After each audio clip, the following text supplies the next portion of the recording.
And joining me now, attorney for President Trump and former mayor of New York City, Rudy Giuliani.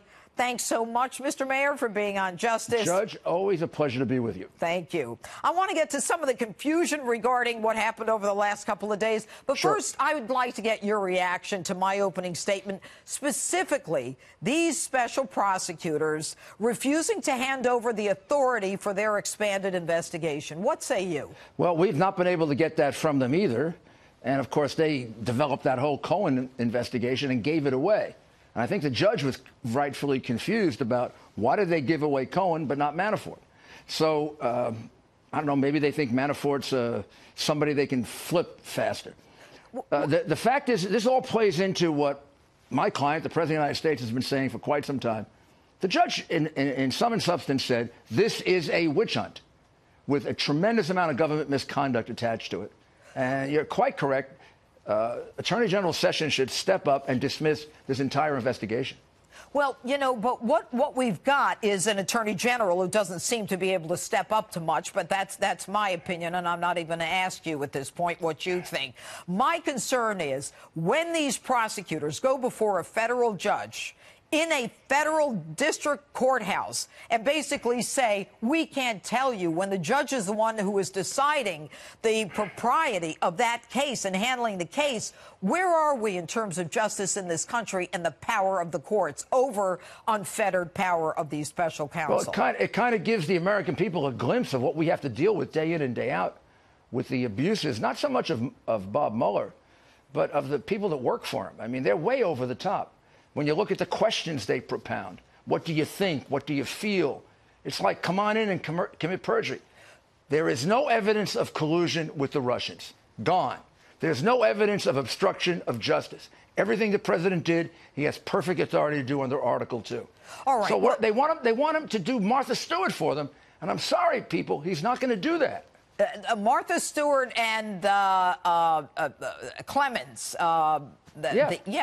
Lying. But before that, I'd like to talk about what happened this week. There's been a lot of discussion about what you said on this network regarding payments from Michael Cohen to Stormy Daniels, what the president knew or didn't know, what he paid or did not pay. Can you please clear this up for us? Sure. The end result is real simple, and that's all we're interested in. The president of the United States did not in any way violate the campaign finance law. Every campaign finance expert, Republican and Democrat, will tell you that if it was for another purpose other than just campaigns, and even if it was for campaign purposes, if it was to save his family, to save embarrassment, it's not a campaign donation. And second, even if it was a campaign donation, the president reimbursed it fully with a payment of $35,000 a month that paid for that and other expenses. No need to go beyond that. Case over. That case should be dismissed by the Southern District of New York, at least with regard to President Trump. Okay, so did you misspeak, or did people not interpret what you were saying? Were you talking about the facts, or were you talking about the law, Mr. Mayor? I'm talking about the law and the conclusion.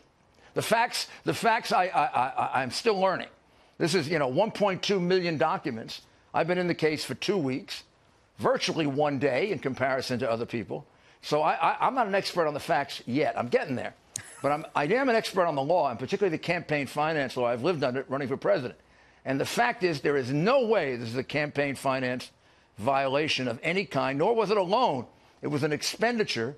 And this expenditure would have been made whether he was running for president or he wasn't running for president. And we can show that from the history of these two gentlemen. And Mr. Cohen has probably been the worst treated, and Mr. Manafort, in this case. The raids on their house, Comey got really offended when I said it was stormtrooper tactics. I think the judge basically said that, maybe a little more eloquently than I did. But after all, I'm a litigator in there fighting for my client and some of the people around him. You know, when we talk about what happened, as you described as stormtroopers, I mean, going into someone's house at 5 in the morning, or, going into someone's hotel room, pulling a phone out of his hand, as they did with Michael Cohen. I mean, when you juxtapose that against the so-called investigation of Hillary Clinton, where she was basically given a warning, she deletes, she bleach bits, Nice. Poor little Hillary. We got to be nice to her. We have to, no under oath. Right. We'll take that now. No under oath, no Q&A, just notes, FBI 302s. Right. And how about the report written by that phony Jim Comey before he even interviews her? What the hell was the interview for, Judge? You know what? I'm going to ask you. You ran a prosecutor's office. I ran a prosecutor's office. But I mean, you're federal. I mean, you are renowned for what you did in the Southern District of New York, Yeah, the and I hired district. I hired that clown. I know you hired that, and I wish I had more time to talk about that. But you know, you and I both understand that there are certain things that are done and certain things that are not done.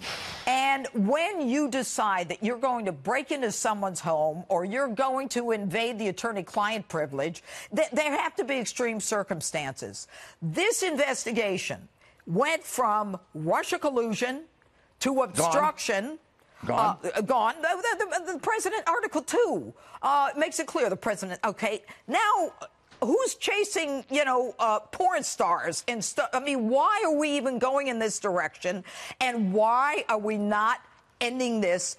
Because there is no evidence that's been unearthed, unless I'm missing something regarding any of that stuff. You're not missing anything. We're not missing anything. We turned over the documents, after all, and I'm in the process of getting through about a third of them so far. There's no evidence of any of the things you're talking about. The only evidence there is, the only crimes committed here have been committed by the government, which is why the judge, Judge Ellis, is so outraged. Now, I wouldn't be surprised if he didn't dismiss this case the way the case of Senator Stevens was dismissed, unfortunately, after the man died. Right, right. And that is part of the frustration we have here. But if, as the judge appears to be saying, like, give me the reason for the basis for your jurisdiction, how it is that you go into a grand jury and get an indictment. If there is no power that is connected to the 2016 election or the firing of James Comey, then how can they possibly have the authority to indict Manafort? Why wouldn't Ellis dismiss this indictment? Now, I don't know since they won't share it with us either, or with the White House counsel's office, I don't know what their authority was. But the judge has every right to see it. After all, this was not statutory authority. A U.S. attorney like I was has the statutory authority to recommend an indictment. Right. So you've got to get it from Rosenstein. Well, they have a right to see it. And the judge also has a right to determine they went beyond that, even if Rosenstein attempted to give it to them. He also has a right to determine that by government misconduct, they have fatally tainted this case. And I believe in my heart that the Supreme Court will decide that. So I think Judge Ellis probably is tough enough and strong enough to decide that himself. All right, Rudy Giuliani, thank you so much for being with us tonight. And you got Victoria Tenzing, and she'll take you through the presidential immunity better than I can. She certainly knows her stuff. Mr. Mayor, thank you, and counsel to the president. Take care.